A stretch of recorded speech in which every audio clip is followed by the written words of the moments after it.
You know, a lot of people think their problems and their life adversities are curses or massive, just like world-ending things that they're dealing with. And you know as well as I know that this world's tough, and I came from a background where I had a tough ride to get to where I got to as well. We, you, me, and other people in this world that are trying to help people can't do it unless we've kind of gone to the darkness ourselves. So this is what I don't think a lot of people understand is unless you go face to face and toe to toe with the devil and you've gone through these adversities and you've experienced this and you've escaped this, how can you show someone else the path out of it? And so you have to kind of go through these types of experiences and have these rough things happen to you. And I don't think a lot of people understand this. It's never fun to go through, but this is how their future is going to be better, and also how they can better other people's futures when they go through this and come out of it. So you going through all that led you to here. But maybe let's kind of dig into what your opinion is as far as the country and mindset issues, how you've seen things change post-pandemic as compared to what you remember it to be, because it feels like most people don't remember what it used to be like, actually. It's interesting, you know, as we look post-pandemic, the one thing that I found is that actually there's two pieces. The positive side is the world got smaller. Everybody went virtual. And while a lot of people go, we lost the human connection, I actually found the opposite to be true for me. My human connection grew. And a lot of the reason why is because the people who live in Oregon who I never connected with, all of a sudden they were on Zoom. They had no issue doing a Zoom dinner with me or having a coffee. I think the piece that got more challenging for people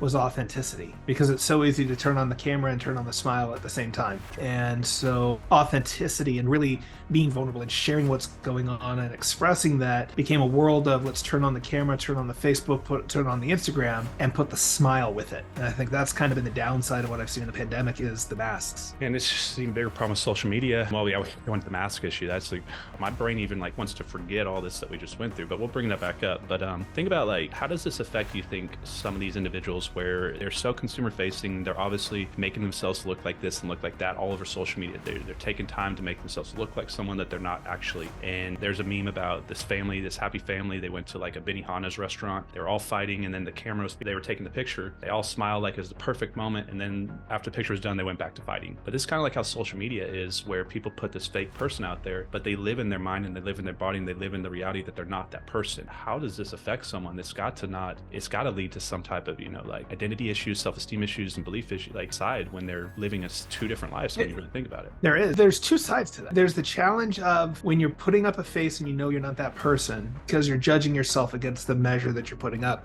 The real challenge becomes is when you think you are that person, when you lose sight of who you really are. Like a lot of this, it's like I get so wrapped up in putting on the I'm doing good. We become numb to our struggles. Or better yet, you're like, I'm human just like everybody else, and you start to negate all of your superpowers. Like it's both sides. It's downplaying your success because you appear too boastful, too egotistical online. And so people become this neutral position and they lose themselves in that.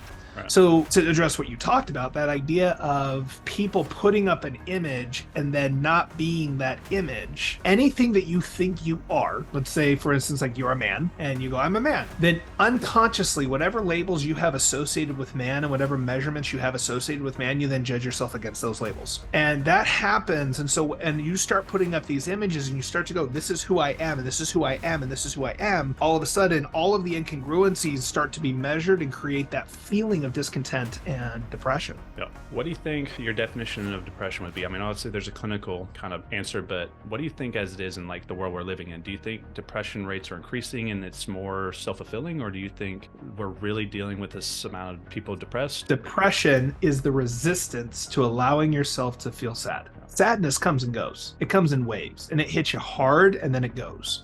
Depression stays because you're fighting it. That's what most people don't understand. Depression stays because it's like, oh, I don't want to feel this way. I can't feel this way.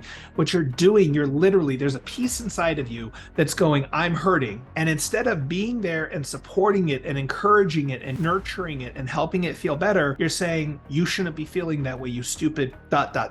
And so you're literally continuing the depression because you're not allowing yourself to feel it and giving yourself the love to get out of it. And you know this, we feel what we think. And so if all they're thinking is those thoughts, all they're going to feel is that feeling. So how would you help someone start that catalyst to get out of that moment? Like when you sit down with someone that's massively depressed, what's kind of a process that you start with them? Things to do, physical activity, mental exercises? Physical activity, what I do is I make them laugh. The biggest piece for me is if I can get them laughing at the situation, then all of a sudden I can get them out. The problem is that they're attached to how the situation is perceived. So let's say, for instance, somebody is struggling, they have no money to pay pay their bills and they're going to lose their house, then one of the easy things that I'll do in like a therapy, like if I'm just talking with somebody, like I don't know what to do, I'm overwhelmed, I'm afraid I'm going to lose my house, I'll just like, I'll look at them and I'll be like, well, at least you won't have to clean or do dishes anymore. That'll be helpful. Get you some time back. They're like it's like this playful piece, but it gets them so that it opens them up. It just gets them out of being stuck in that. Everything has a double-edged sword. Everything has a way to look at it. You and I've talked about this before. It's like every negative thing that has happened in our lives has led to a positive outcome because we've chosen to focus on the outcomes that were positive. You can choose and look at all the things that are negative because of it, or you can look at the positive side. And consciously or unconsciously, the biggest challenge is you've got to accept that both exist. You can be both sad and content at the same time. You don't need to have one or the other. But in order to do that, you need to let go of the judgment that one's right and one's wrong. How do you think, you hear this all the time, like people are like, think depression's not even like real.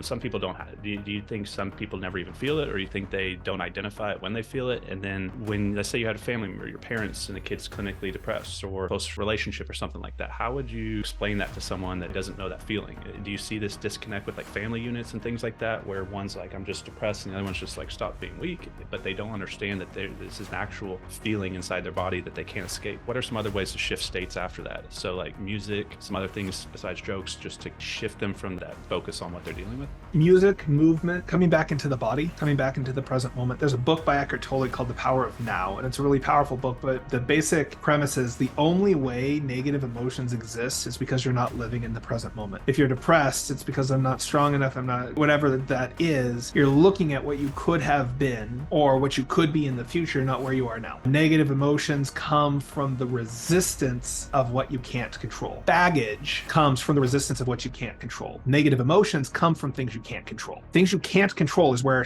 anger, sadness, fear, hurt, guilt, like all of those emotions, they all come from something you can't control. And they come and they go. The more you can accept there's just things you can't control, the less those emotions have control of you. And so when you say, how do you get out of it? Yeah, I mean, it's really coming back in the present moment. Moving your body gets you back in the present moment. Telling a joke gets you back in the present moment. Doing something that shifts your state. Listening to music gets you back in the present moment. Splashing cold water on your face. It's called the diver effect, and it causes you to instantaneously drop your heart rate. It's a crazy phenomenon. But there's different strategies, but really it's about, I hesitate to give ways to get out of it because the challenge is it's not to get out of it because that's still fighting it. How do you make it okay that you're in it? How do you make it okay that you're sitting through that? How do you choose to act when you're facing depression? How do you choose to take one more step when you have nothing left? How do you put a smile on when you don't have it left to put on? Those are the questions, like for me, that become more important, because there are times where I've got nothing left, but I still got a client sitting across from me, and I'm going to be there for them because that fills me up and it's what I'm going to do. So we live in the past, present, and future. What is your kind of take on it? So like my background, a lot of the people that kind of follow me know it. I was just like you, I got a really rough time, suicidal moment. And one of the biggest recurring, depressing, overwhelming thought processes I was always dealing with was, I was a high stakes poker player, had a great life, and it was taken from me, and I had this great past, but my future will never be as good as my past. And I thought, what's the point of living if I'm never going to have something as good as I had? It was a very defeating mindset loop. Do you think more of these thought process issues, depressions, comes from looking forward in the future, assuming that they're not going to have a better future, or while they're living in the present, dwelling on current problems that they have, their debt, medical issues, pain issues, bad relationships, where they're focusing on current present problems? Or do you think the past creates most of their issues, meaning they failed at a business or had a divorce or something, they can't stop thinking on the past? And obviously it's a combination of all, but what do you think? There are no present problems. When you talk about debt, they're not worried about debt. They're worried about what the implications of the debt are going to be. They're not worried about the debt because the debt's not a problem in the moment. In the moment, you're sitting here having a conversation with me. They're not taking your car. They're not repossessing. Those are all things that are coming up. Oh, I'm never going to get out of this. That's projecting out into the future a possible outcome that you don't like. Oh, these things happened in the past. In the present moment, short of a physical threat, there are no problems. I'm experiencing pain. Pain by itself is not good or bad, but the projection of the pain's not going to end, or the prolonging of the pain, or how long I have felt the pain.